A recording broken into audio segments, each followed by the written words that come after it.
Welcome to the Runners World podcast with me, Rick Pearson. Me, Ben Hobson. And me, Jane Maguire. Today we're speaking with running coach Laura Fountain about the art of run walking. And an art form it is. I'm excited for this. It involves actually both running and walking. So it's sort of multitasking in some ways. You can't run before you can walk, Rick. There's a saying in that, Ben. You have to work on that and get that in a book. Work on that, shouldn't we? No, but it's a really interesting topic for many different reasons. One, because I think it's a fantastic gateway into running just generally for those who are new to the sport. And secondly, I think it's probably an underused technique, strategy. Yeah. It's underused by those who would consider themselves experienced in the running world. I completely agree. I think you're right. You don't lose that much through the odd judicious bit of run walking, but it's still a bit of a dirty word in some running circles, the idea that you might have spent some part of a run walking. You'd almost have to whisper it, I'm going to try it. I think this is perfect for, number one, the joy plan, and number two, like long runs. But on the joy bit, that half marathon you did in Brooklyn, was that the one? Did you not walk some of that? 100%. And you really, you loved it, right? Absolutely. Best, well, not the best day of my life. That would be quite sad and pathetic. The best running day of my life. My experience of a very good race was London, and I was underprepared, and I walked from like mile 15 onwards. It was a combination of run walking, and I had a great day out because, I think if you take it upon yourself to sort of just have that decision made before you go for whatever reason. Yes.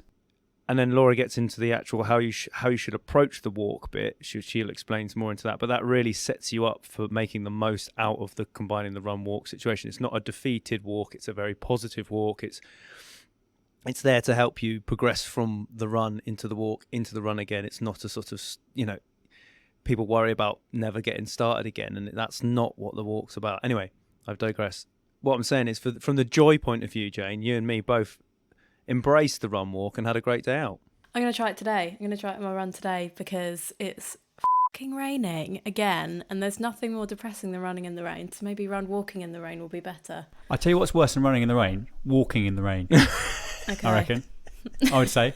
But anyway, on the other end of sort of performance, at least in my terms, like the best marathon I did, I walked 3 times. I didn't plan to, but equally I didn't feel like, I'm walking now, so the goal is out the door. I was like, right. As in your marathon PB you set. My marathon PB. Yeah. Which is what? 2:58. Yeah. Oh my god. Well, you didn't walk. Yeah, I walked for probably 15 to 20 seconds 3 times.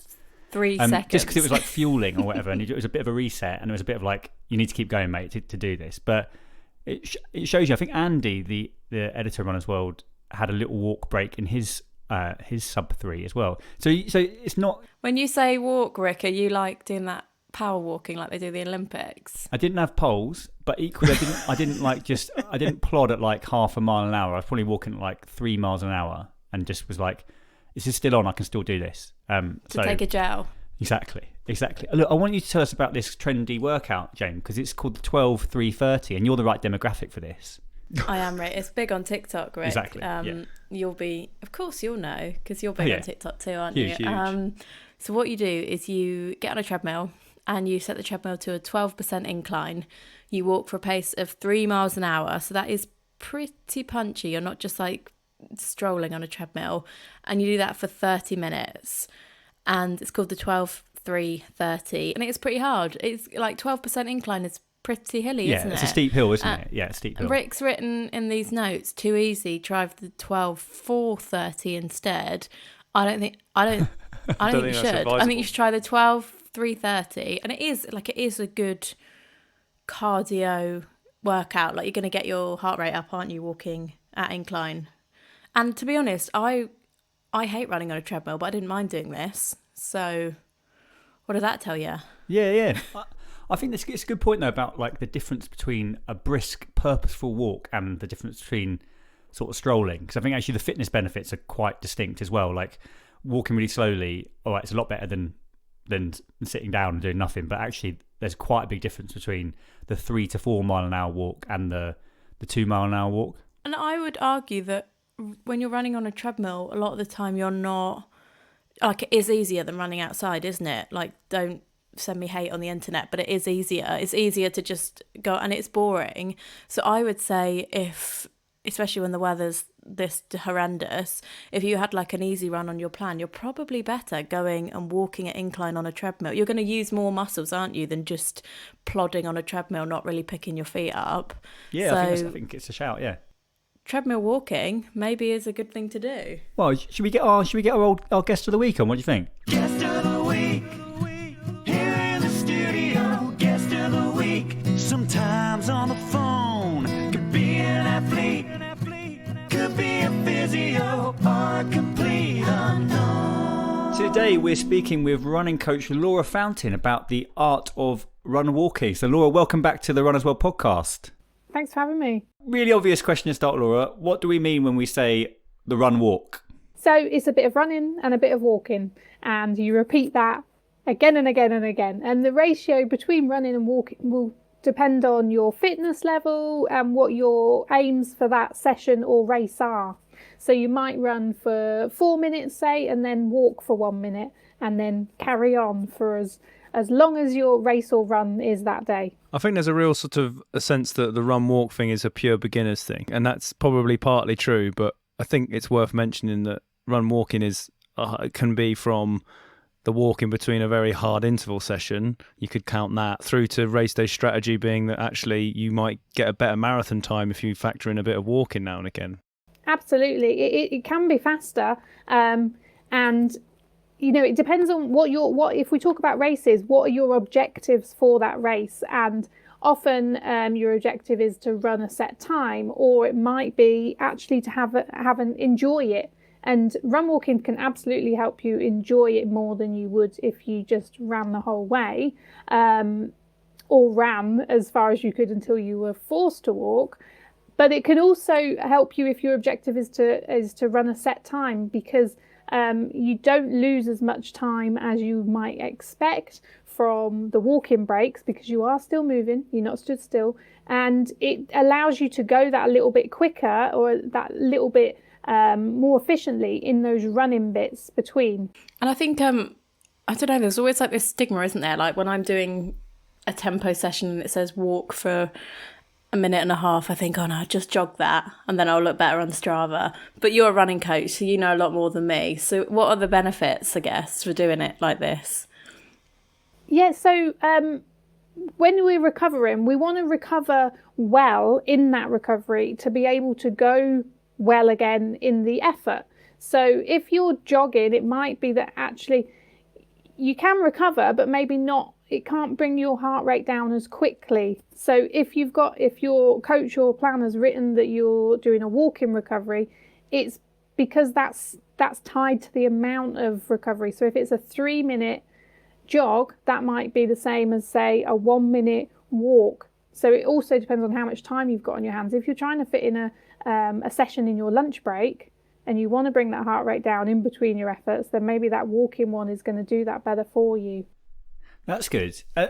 In terms of like the aerobic benefits of walking, I think these are often underestimated. Like the idea that running is really good for you. Walking's like, you know, it's a little bit better than standing still. But is that actually true?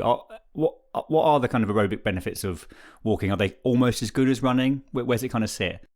Well, if we're talking walking, then obviously it is good. And for a lot of beginners, maybe that's they're going to be doing more walking than they are running. And over time, you know, it's still strengthening those bones, but it's putting less impact on the joints and on the tendons and everything, which obviously you need to kind of gradually increase, not just the amount of time that you're spending out, but the amount of load that you're putting on. So obviously in your beginners plans, sometimes beginners come to running and they are actually quite fit from other activities that they do. They might play netball, they might play football. All of those include quite a bit of being active. So they're not complete couch potatoes starting couch to 5k. They have some fitness, but that aerobic fitness is there, but their body might not be, particularly if they're coming from swimming or cycling, Their body's not used to the same impact going through those joints as it's going to experience during running. So those walk breaks aren't just there to give you a breather, but to give your body a bit of a rest from that impact. I think we talk about, we've launched quite quickly into sort of variety of run walk and how it applies to races and but to bring it back really to the purest of like, let's talk about how people can get into running, and as a sort of as a strategy for coping with, as you say, added load on body parts and joints and things like that. How do you start about with a new client, saying you're coaching? How would you go, right, this is going to be run walk and we're going to manage it like this? What are your benchmarks that you need to see? So in week one, so I've taught hundreds of beginners over the years, and session 1 is 1 minute running, 1 minute walking, and I think that's where Couch to 5K starts, that kind of level as well. And that, to a beginner runner who's coming from no exercise background, that's going to be more akin to like the sort of interval session that Jane's talking about doing, because their heart rate is going to go right up when they do that 1 minute of running, because they've not got that fitness. So we need those 1 minute and maybe longer. We might, depending on the response that I'm seeing in the people in front of me, we might extend that walk break, but generally a 1 minute on, 1 minute off. If you're heading out for your first run, or a first run after a period off because of illness or injury, then that's a good place to start, and aiming to do that about 8 or 10 times. I go on about the joy plan and how I believe that you have to have joy in running, or there is no point. Like you have to love it. Do you think this approach where you do these little bit, where you kind of break it up, because I think that's why a lot of people, when they say, oh, I hate running, it's because they probably left their front door and tried to run as quick as they can for 5 minutes and their lungs have hurt and everything hurts and that's it. Do you think this is a secret to kind of finding joy in the run? I think it is. I think that taking away that expectation of this is what running looks like, this is what I should be doing, and doing what feels good to you that day. And if that's walking a bit, running a bit, then do it. And I think a lot of it comes from what we feel like we need to do, and what counts as a run. And that's something that's definitely going to get in the way of enjoying things if you do it because you think it doesn't count, or you have to do it a certain way because that's what you see other people doing. Do you think it matters, Laura, how quickly you walk? Should when we're doing run walking, are we talking like walk as slowly as you want, or if we were looking at more kind of how to use it within a race, say, are we talking about kind of purposeful walking? Do you think that's how it's best applied? Yeah, I do think not just the pace, but in the form. So if we're talking about someone that's doing a half marathon or a marathon and they're adopting a run walk approach, if you see the walking bits as you've been defeated, then and that you're kind of, oh, I've got to walk now, you adopt a different form. Your shoulders will slump, you'll look down at the ground, you'll probably feel maybe a bit embarrassed, so you'll look down and be like, oh, don't look at me, and that's bad for your form, so it's not going to be as efficient. So you need to be thinking about it in terms of the same way that you would run. So nice and tall, chin up, looking straight ahead, using your arms to make it more efficient. That is going to make you a bit of a quicker walker, and it's going to make that transition back into running again, because a lot of runners will tell me they're scared of taking a walk break because they don't think they'll start running again. So maintaining that form, maintaining that momentum, but in a walk rather than a run. You mentioned people being embarrassed, and there's a lot of kind of like a sense of I don't know, maybe probably ego as well, along with run walking, that I think people would feel that if they even began to consider walking at any point during a race in particular, and even training really, then they're not doing it properly. How do you get around that with people? I guess people new to running probably don't have that sense of what it might mean, but how do you get around coaching people and telling them like this is just as important as running. It's not a defeated thing.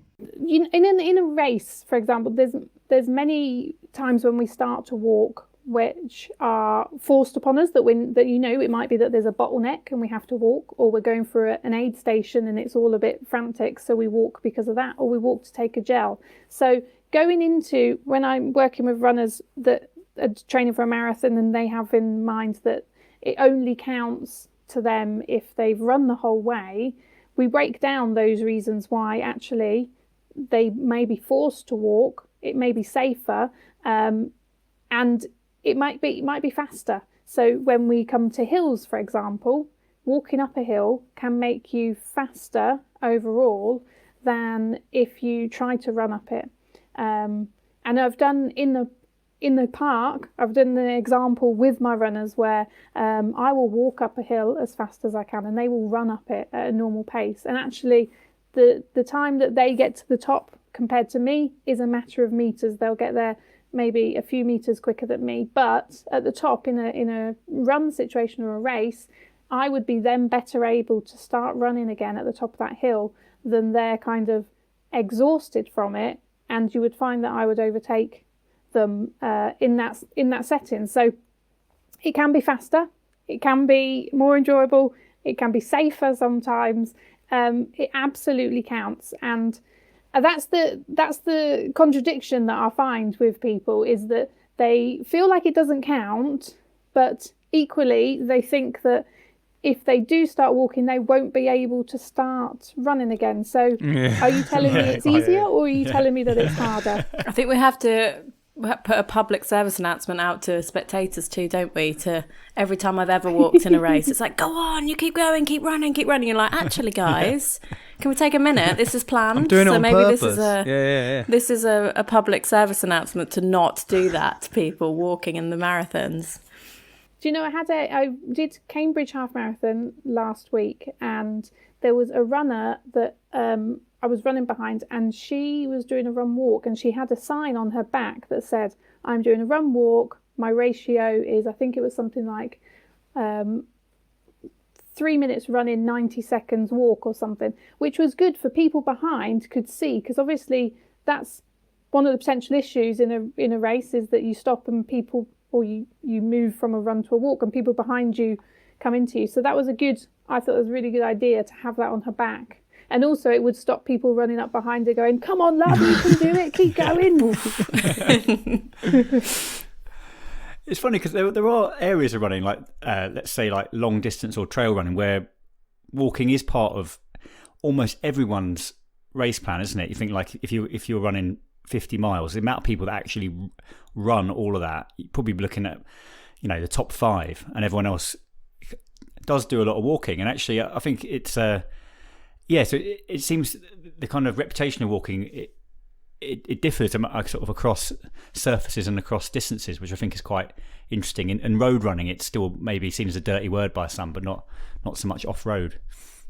Do you think there's room for this in all distances then, Laura? It's not just, we've talked a lot about marathon and it being an effective way in, but obviously Couch to 5K is going to be predominantly walking to start with, if that's how people are getting into it.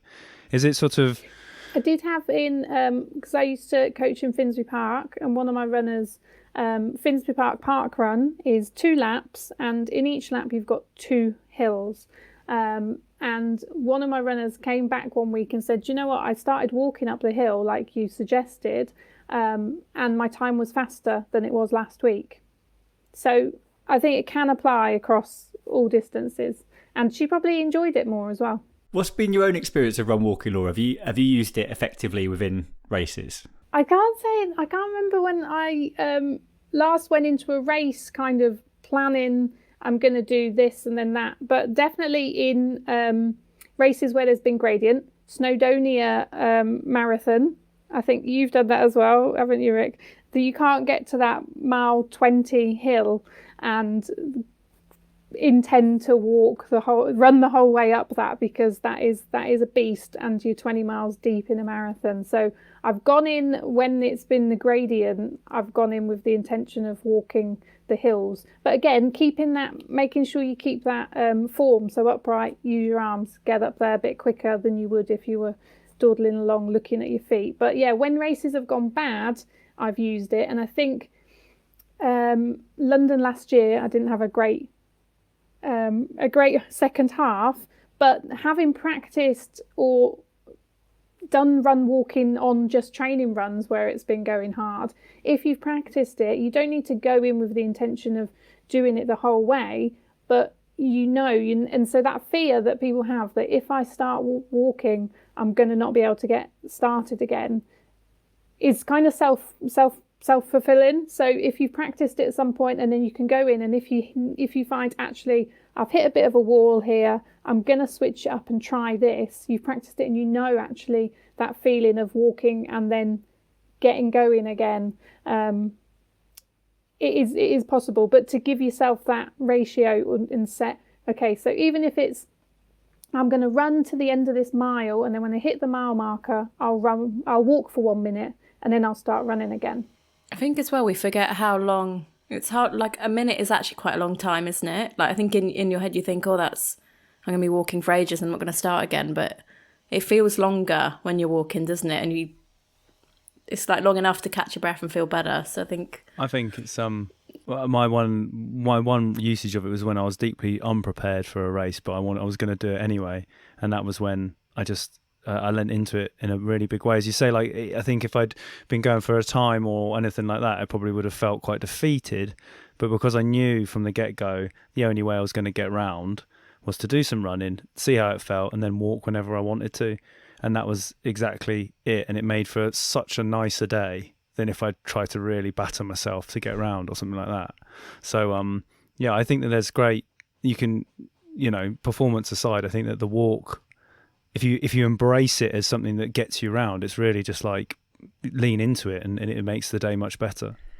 It was funny, actually. We had Steve Magnus on here a couple of weeks ago, and he's interesting about talking about how slow should someone's long run be. And obviously the one that gets talked about a lot is occasionally Kipchoge will run at 9-minute miles. And I was like, well, imagine you're say a 4.5 hour marathoner. What's that equivalent? It's probably like 15-minute miling or something. It's kind of a run walk. And he was like, yeah, actually, I think it probably is a run walk for a lot of people. That would be the equivalent actually of the kind of Kipchoge recovery run for him. So perhaps if you want to get yourself more in line with how some of the elites train, the occasional run walk would actually be in the mix.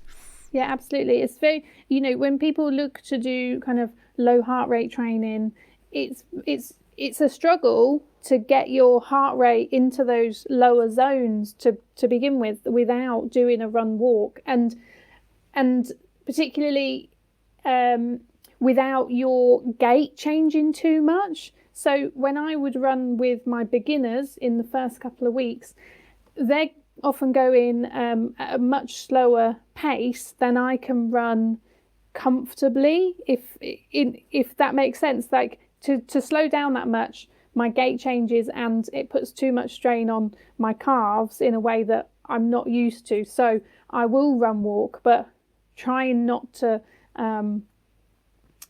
show them, if you know what I mean. So I'll run ahead, wait for them all to come past, and then run again in a kind of different pattern to what they're doing. So yeah, if you're somebody that's launching into doing low heart rate training suddenly, that running to a low heart rate should be retermed to run walk, to doing whatever you need to get lower without giving yourself an injury from having to change your gait too much.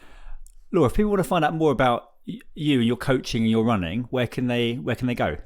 They can find me everywhere: Twitter, Instagram, or online, Lazy Girl Running. Just put that in and that's me.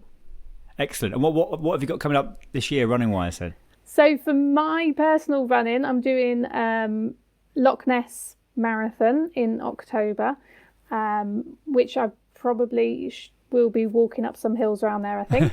Yeah. But coaching wise, I've got 20 women that are doing spring marathons coming up the next month or two. They're all doing different ones. So then I have a new bunch again for the autumn. Brilliant. Laura, thanks so much for your time coming on the Run As Well podcast, talking about run walking, and best of luck with all your running and walking this year. Thank you very much. Thanks, Laura. Thank See you. ya. So that brings us to the end of this week's Run As Well podcast. A huge thanks to our guest, Laura Fountain, and to you, of course, for listening. You can get a very exclusive listener offer by heading to runaswell.com/UK/podcast offer. It's a brand new URL. Goes absolutely to the same offer that you saw before, but there's a new URL now, so it's kind of easier. Runaswell.com/UK/podcast offer. 3 issues for £5. It's a deal. And if you can't remember that, you can also just listen to the podcast on Acast, iTunes, all your favourite podcast apps. Search Run As World UK and please do subscribe. Thank you for listening, and we'll see you again next week.